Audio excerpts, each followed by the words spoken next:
ರೇಣುಕಾಸ್ವಾಮಿಯ ಭೀಕರ ಕೊಲೆ ಪ್ರಕರಣದಲ್ಲಿ ನಟ ದರ್ಶನ್ ಪ್ರಮುಖ ಆರೋಪಿಯಾಗಿದ್ದಾರೆ. ಇನ್ನು ದರ್ಶನ್ ಪರವಾಗಿ ಹಿರಿಯ ನಟರಾಗಿರುವಂತಹ ರಮೇಶ್ ಅರವಿಂದ್ ಮಾರ್ಮಿಕವಾಗಿ ಹೇಳಿಕೆಯನ್ನ ಕೊಟ್ಟಿದ್ದಾರೆ. ದರ್ಶನ್ ಅಂದ್ರೆ ನೆನಪಾಗೋದು ರಮೇಶ್ ಅವರಿಗೆ ಒಂದಲ್ಲ ಎರಡಲ್ಲ ಮೂವರು ನೆನಪಾಗ್ತಾರಂತೆ. ಮೂರು ದರ್ಶನ್ ನೆನಪಾಗ್ತಾರೆ ಅಂತ ದರ್ಶನ್ ಪರ ಒಂದು ರೀತಿಯಾಗಿ ಮಾರ್ಮಿಕ ಹೇಳಿಕೆಯನ್ನ ಕೊಟ್ಟಿದ್ದಾರೆ. ಹಾಗಾದ್ರೆ ಏನದು ಮೂರು ದರ್ಶನ್?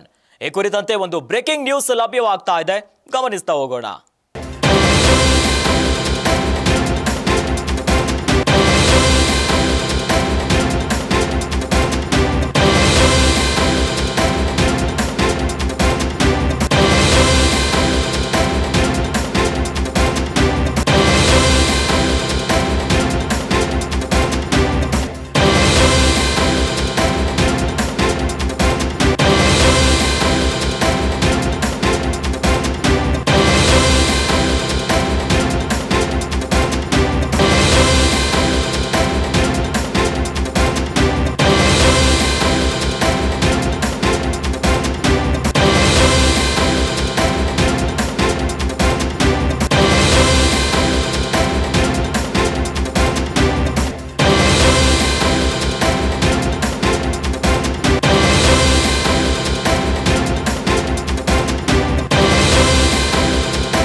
ದರ್ಶನ್ ಪರ ಹಿರಿಯ ನಟ ರಮೇಶ್ ಅರವಿಂದ್ ಬ್ಯಾಟಿಂಗ್ ಮಾಡಿದ್ದಾರೆ.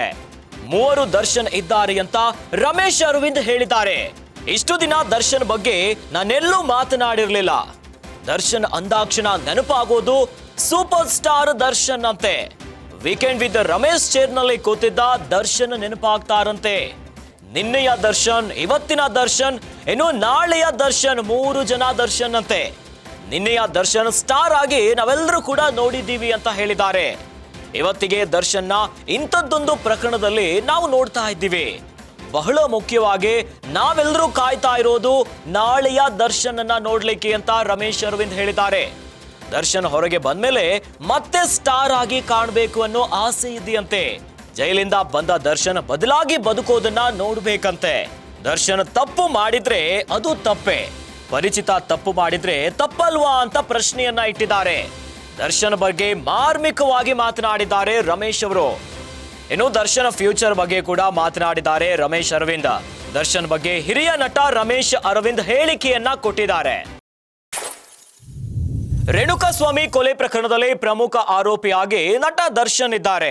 ಇನ್ನು ದರ್ಶನ್ ಪರವಾಗಿ ವಿರುದ್ಧವಾಗಿ ಸಾಕಷ್ಟು ವಿಚಾರಗಳು ಸಾರ್ವಜನಿಕ ವಲಯದಲ್ಲೂ ಕೂಡ ಕೇಳಿ ಬರ್ತಾ ಇದೆ.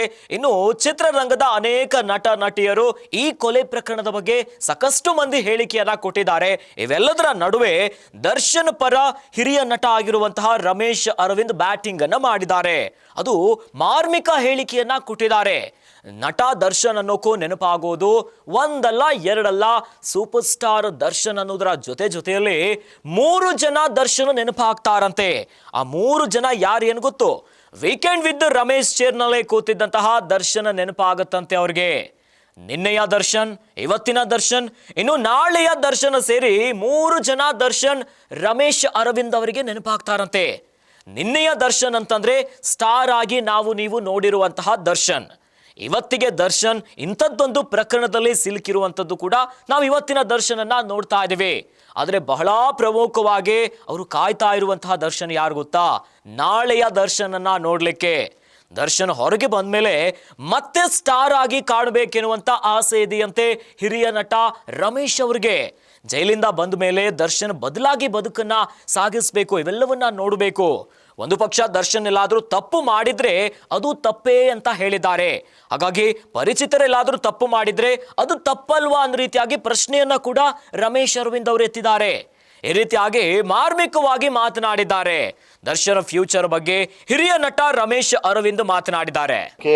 ಒಂದು ದರ್ಶನ್ ಬಗ್ಗೆ ಇಷ್ಟು ದಿನ ಮಾತಾಡಿಲ್ಲ. ಓಕೆ, ಎಲ್ಲರೂ ಇಲ್ಲಿ ಬಂದಿದ್ದೀರಾ. ನಾನು ಯೂಶಲಿ ಈ ಥರ ವಿಷಯಗಳ ಬಗ್ಗೆ ಮಾತಾಡಕ್ಕೆ ಹೋಗಲ್ಲ. ಬಟ್ ಎನಿವೆ, ಇಲ್ಲಿ ಮೂರು ದರ್ಶನ್ ಇದ್ದಾರೆ ರೀ. ಒಬ್ಬರು ನೆನ್ನೆ ದರ್ಶನ್, ಅಂದರೆ ನಮ್ಗೆ ಬಹಳ ಮಜಾ ಕೊಟ್ಟಂಥ ಸೂಪರ್ ಸ್ಟಾರ್. ಅವರ ಚಿತ್ರಗಳು ಫ್ಯಾಂಟಾಸ್ಟಿಕ್ ದರ್ಶನ್. ನಾನು ವೀಕೆಂಡ್ ವಿತ್ ರಮೇಶ್ ಚೇರಲ್ಲಿ ಕೂತು ಆ ದರ್ಶನ್ ಒಬ್ಬರು, ಅವರು ನೆನ್ನೆಯ ದರ್ಶನ್ ಒಬ್ಬರು ಇದ್ದಾರೆ, ಇವತ್ತಿನ ದರ್ಶನ್ ಒಬ್ಬರು ಇದ್ದಾರೆ. ನಮ್ಮೆಲ್ಲರೂ ಸ್ವಲ್ಪ ಬೇಜಾರಾಗಿದೆ ಈ ಘಟನೆಯಿಂದ. ಒಂದು ದೊಡ್ಡ ತಪ್ಪಾಗಿದೆ, ಆ ತಪ್ಪಿಗೆ ಆಗಬೇಕಾದಂಥ ಶಿಕ್ಷೆ, ಆ ತಪ್ಪನ್ನು ಯಾರು ಮಾಡಿದಾರೋ ಆ ವ್ಯಕ್ತಿಗೆ ಶಿಕ್ಷೆ ಆಗಲೇಬೇಕು ಅನ್ನೋದು ಕಾನೂನು, ಅದಾಗುತ್ತೆ. ಬಟ್ ಇದೆಲ್ಲದಕ್ಕಿಂತ ಇನ್ನೊಬ್ಬ ದರ್ಶನ್ ಇದ್ದಾರೆ, ಅವರು ನಾಳೆಯ ದರ್ಶನ್. ಆ ನಾಳೆಯ ದರ್ಶನ್ ಇದ್ದಾರಲ್ಲ, ಓಕೆ, ಈ ಈ ಸಮಸ್ಯೆಯಿಂದ ಹೊರಬಂದಾಗ, ಅದಕ್ಕೇನಾದ್ರು ಶಿಕ್ಷೆ ಇದ್ದರೆ ಅದನ್ನು ಅನುಭವಿಸಿ ಹೊರಗೆ ಬಂದಾಗ ಆ ನಾಳೆಯ ದರ್ಶನ್ ಏನು ಮಾಡ್ತಾರೆ ಅನ್ನೋದು ಭಾಳ ಭಾಳ ಇಂಟ್ರೆಸ್ಟಿಂಗ್. ಈಗ ಲೈಫಲ್ಲಿ ನಾನು ಮುಂಚೆನೇ ಹೇಳಿದ್ದೀನಿ, ನೋ ಯು ಟರ್ನ್ ಅನ್ನೋ ಬೋರ್ಡ್ ಇರೋದು ರಸ್ತೆಯಲ್ಲಿ ಮಾತ್ರ, ಲೈಫಲ್ಲಿ ಆ ಬೋರ್ಡ್ ಇಲ್ಲ. ಲೈಫಲ್ಲಿ ಯಾವ ಬೇಕಾದ್ರೂ ಯು ಟರ್ನ್ ಮಾಡಿ ನೀವು ಏನು ಬೇಕಾದ್ರೂ ಮಾಡ್ಬೋದು. ಹಾಗಾಗಿ ನಾಳೆ ಇದೆಲ್ಲ ಸಮಸ್ಯೆಗಳೆಲ್ಲ ದಾಟಿ ಈ ತಪ್ಪಿಗೆ ಆಗಬೇಕಾದ ಶಿಕ್ಷೆ ಆಗೇ ಆಗುತ್ತೆ, ಅದು ನಿಯಮ ಕೂಡ, ದಟ್ ಇಸ್ ಟ್ರೂ. ಬಟ್ ಇದೆಲ್ಲ ಆದಮೇಲೆ ಒಂದು ಚಾನ್ಸ್ ಇದೆ ಟು ಕರೆಕ್ಟ್ ಆ್ಯಂಡ್ ಆ ಒರಿಜಿನಲ್ ನೆನ್ನೆಯ ದರ್ಶನ ಮತ್ತೆ ನಮ್ಮ ಮನಸ್ಸಲ್ಲಿ ವಾಪಸ್ ಬರೋ ಥರ ಚಾನ್ಸಸ್ ಇರುತ್ತೆ. ಅದು ನಾಳೆ ಕಾದು ನೋಡೋಣ ಆ ದರ್ಶನ್ ಏನು ಮಾಡ್ತಾರೆ ಅನ್ನೋದೇ ನನಗೀಗ. ಬಟ್ ಇವತ್ತಿನ ಮಟ್ಟಿಗೆ ಇಸ್ರೇಲಿ ಪ್ರೈಮ್ ಮಿನಿಸ್ಟರ್ ಒಂದು ಸಲ ತುಂಬ ಒಳ್ಳೆ ಮಾತು ಹೇಳಿದ್ರು. ಅವ್ರು ಹೇಳಿದ್ರು, ಆಗ I think it was Reagan US president ಆಗಿದ್ದರು. ಅವರು ನಾಜಿ ಕ್ಯಾಂಪನ್ನು ನೋಡೋಕೆ ಹೋಗ್ಬಿಟ್ರು. ಇಸ್ರೇಲಿ ಪ್ರೈಮ್ ಮಿನಿಸ್ಟರ್, ಏನು ಸಾರ್ ನಿಮಗೆ ಗೊತ್ತಿರೋ ವ್ಯಕ್ತಿ ಇಂಥ ತಪ್ಪು ಮಾಡಿಬಿಟ್ಟಿದ್ದಾರೆ ಅಂತ. ಆಗ ಅವ್ರು ಹೇಳಿದ್ರು, ಗೊತ್ತಿರೋ ವ್ಯಕ್ತಿ ಒಂದು ತಪ್ಪು ಮಾಡಿದಾಗ ಗೊತ್ತಿರೋ ವ್ಯಕ್ತಿ ಆಗಿರ್ತಾನೆ, ಆ ತಪ್ಪು ತಪ್ಪಾಗಿರುತ್ತೆ. ಆ ಗೊತ್ತಿರೋ ವ್ಯಕ್ತಿ ಅನ್ನೋ ಕಾರಣಕ್ಕೆ ತಪ್ಪಲ್ಲ ಅಂತ ನಾವು ಹೇಳೋಕ್ಕಾಗಲ್ಲ, ಆ ತಪ್ಪು ಅಂತ ಒಂದೇ ಕಾರಣಕ್ಕೆ ನಂಗೆ ಗತಿನೇ ಗೊತ್ತಿಲ್ಲ ಅಂತ ನಾನು ಹೇಳೋಕ್ಕಾಗಲ್ಲ ಅಂತ. ಆ ಥರ ಒಂದು ಬಹಳ ಇಕ್ಕಟ್ಟಾದ ಜಾಗದಲ್ಲಿ ಸಿಕ್ಕಾಕೊಂಡಿದ್ವಿ. So let's see. ಈ ರೀತಿಯಾಗಿ 3 ಜನ ದರ್ಶನ್ ಇದ್ದಾರೆ ಅಂತ ಹೇಳಿದ್ದಾರೆ. ನಿನ್ನೆಯ ದರ್ಶನ್, ಇವತ್ತಿನ ದರ್ಶನ್, ಇನ್ನು ಬಹಳ ಪ್ರಮುಖವಾಗಿ ಹಿರಿಯ ನಟ ರಮೇಶ್ ಅವರು ಕಾಯ್ತಿರುವಂಥದ್ದು ನಾಳೆಯ ದರ್ಶನ್.